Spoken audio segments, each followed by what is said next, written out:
আসসালামু আলাইকুম দর্শক বিন্দু, আজ আমি আপনাদের সামনে সন্তান না হওয়ার যে নানা কারণ আছে সেই কারণগুলো নিয়ে আজ আমি আপনাদের সামনে আলোচনা করব। এই সন্তান হওয়ার পিছে ছেলে মেয়ে উভয়েরই কারণ থাকতে পারে, সেটা নিয়ে বিস্তারিত আলোচনা। আমি ডাক্তার মোহাম্মদ আফজাল পান্না, আরোগ্য হোমে হল, রাজশাহী। চলুন মূল আলোচনায় যাই।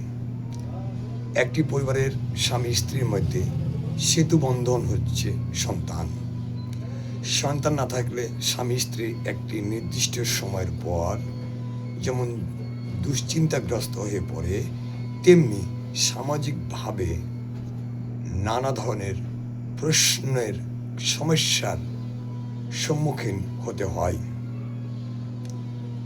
সেই জন্য নির্বিচ্ছিন্ন ও হেলদি সম্পর্কের জন্য পরিবারের সন্তান কাম্য। নানা কারণে আমাদের সমাজে সন্তান ধারণ ক্ষমতা হারিয়েছেন নারী। সন্তান না হওয়ার ক্ষেত্রে পুরুষও এর জন্য কম দায়ী নয়। বন্ধ্যত্ব বলতে আমরা বুঝি যদি সন্তান প্রত্যাশী হয়ে জন্ম নিয়ন্ত্রণ পদ্ধতি ব্যবহার না করে 1 বছর একই ছাদের নিচে স্বামী স্ত্রী থাকেন, কিন্তু তারপরেও স্ত্রী গর্ভধারণ না করেন। এই অবস্থায় সাধারণত দেখা যায় প্রথম 1 বছরের মধ্যে 80% সন্তান লাভ করে থাকেন, 10% সন্তান লাভ করে দ্বিতীয় বছরে, বাকি 10% কোনোভাবেই সন্তান লাভ করতে পারে না কিংবা পায় না। আমরা যদি বান্ধবত্বের কারণ খুঁজতে যাই, তাহলে প্রথমে আমাদের দেখতে হবে সন্তান কীভাবে জন্ম নেয়। একজন মেয়ে শিশুর প্রথম দিকে ডিম্বাণু পরিমাণ থাকে 10 থেকে 20 লাখ। ধীরে ধীরে সে শিশু যখন প্রাপ্ত বয়স্ক হয় বা মাসিকের সময় হয়, আমাদের দেশে মাসিকের সময় সাধারণত 10 থেকে 14 বছরের মধ্যে মেয়েদের হয়ে থাকে। তখন মেয়েদের ডিম্বাণুর পরিমাণ থাকে 40,000, বাকি ডিম্বাণু নষ্ট হয়ে যায়। এ সময় 10 থেকে 14 বছর থেকে 52 বছর বা আরও নির্দিষ্ট করে বললে 40 বছর বয়স পর্যন্ত প্রতি মাসে বিপুল সংখ্যক ডিম্বাণু নষ্ট হয়ে যাচ্ছে প্রাপ্তবয়স্ক নারীর। শুধু একটি ডিম্বাণু প্রতি মাসে পরিস্ফুটন হয়। এই মাসিকের সময়টি হচ্ছে 28 থেকে 30 দিন বা 13 থেকে 14 দিনের ডিম্বাণু ফোটে।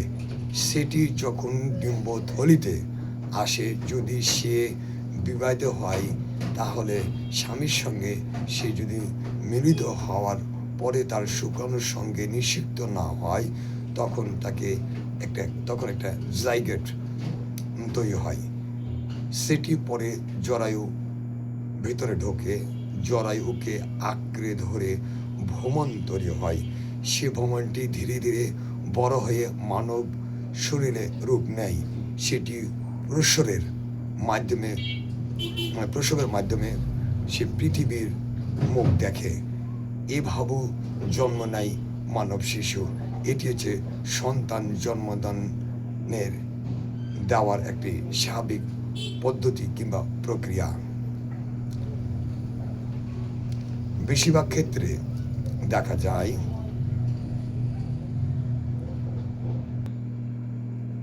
পলিপ্লাস্টিক ওভারিয়ান সিনড্রোম এ বেশি সমস্যাটা হয়।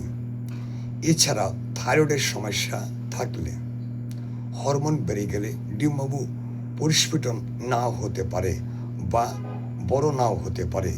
এছাড়া এন্ডোমেট্রিওসিসের কারণে অনেক সময় ডিম্বাণু বড় না হওয়া এবং পরিস্ফুটন না হওয়ার ঘটনা ঘটতে পারে। মনে রাখবেন, আরেকটি বিষয় হলো মানব দেহে যেসব প্রজনতন্ত্র আছে, যেমন জরায়ুর দুপাশে ডিম্বনালী আছে, তার নিচে আছে মাসিকের রাস্তা বা যোনিপথ।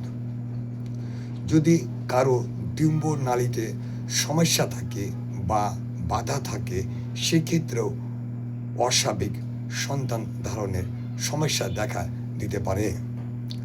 বাধাটা প্রধানত ইনফেকশনে থাকে। ইনফেকশনের কারণে কারোর ডিম্ব নালী যদি কেটেই ফেলা হয় বা কারো যদি টিউমার বা লাইগেশন করে দেওয়া হয়, সেক্ষেত্রে স্বামী স্ত্রী মিলন করলে ডিম্বাণু নিষিদ্ধ হয় না।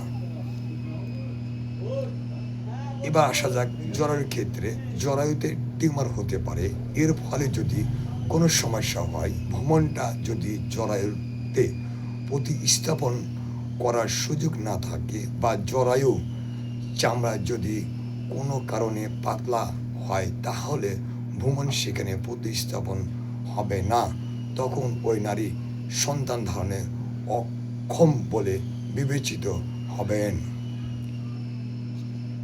এবার আসা যাক জরায়ু মুখের সমস্যা।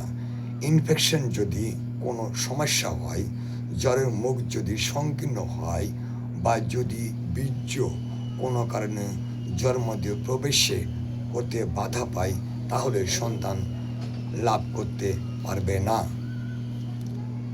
সবশেষে আসা যাক যোনিপথের কথায়।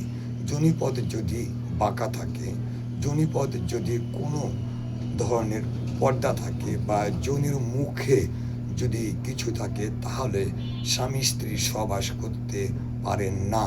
বা কোনো কারণে যদি স্প্যাটম মানে সিমেন্টসের কথায় জরায়ুতে না ঢুকতে পারে, তাহলে আপনার সন্তান হবে না। প্রজননতন্ত্রের পাশাপাশি যদি কোনো সমস্যা হয়, সেক্ষেত্রে বাচ্চা হতে বাধা সৃষ্টি করে। আর কখনো কখনো সন্তান জন্ম না নেওয়ার পিছনে কোনো কারণ থাকে না, অর্থাৎ স্বামী স্ত্রী কারো কোনো সমস্যা নেই, দুজনে সুস্থ, তারপরেও অনেক সময় সন্তান গর্ভে আসে না। এমন ঘটনা ঘটতে পারে। শতকরা 10 থেকে 15% ক্ষেত্রে এমনটি হয়ে থাকে। এটা গেল মেয়েদের সমস্যা। এবং পুরুষদের যেসব সমস্যা কারণে সমস্যা হয় না, যেমন পুরুষদের শারীরিক সমস্যার জন্য অনেক সময় সন্তান নিতে পারে না। পুরুষের শুক্রাণু যদি না থাকে বা শুক্রাণু যদি কম থাকে বা যদি তাদের সহবাসের কোনো সমস্যা হয়, সেক্ষেত্রে সন্তান জন্ম হয় না। নানা কারণে পুরুষের শুক্রাণু নষ্ট হয়। পুরুষরা অনেক সময় গরমে কাজ করেন, বিশেষ করে যারা মধ্যপ্রাচ্যে থাকেন, তাদের প্রচুর গরমে কাজ করতে হয়। গরম পানিতে গোসল করলে বা লায়ন আন্ডার পড়লেও শুক্রাণু নষ্ট হয়। ছোটবেলায় যদি কারো মাসেস হয় বা লিঙ্গে অন্ডকোষ বা তার পাশাপাশি যদি কোনো অপারেশন হয় বা সিফিলিস গোনরিয়া জাতীয় কোনো রোগ হয়, সেক্ষেত্রে শুক্রাণু নষ্ট হতে পারে। আবার অনেকে নানা ধরনের ওষুধ খান, যেসব ওষুধের পার্শ্ব প্রতিক্রিয়ার ফলে সন্তান জন্ম দেওয়ার ক্ষমতা হারাতে হয়। অনেক সময় অজানা কারণে স্বামী স্ত্রীর সন্তান গর্ভধারণ বা জন্মদানে অক্ষমতা হারাতে পারে। এগুলো পুরুষদের আলোচনা। যেসব কারণে আপনার বাচ্চা হয় না, সেটা নিয়ে কিছু আলোচনা। আজকে আমি এখানে বিদায় নিচ্ছি। আগামীতে অন্য কোনো ওষুধ নিয়ে আবার আপনাদের সামনে হাজির হব।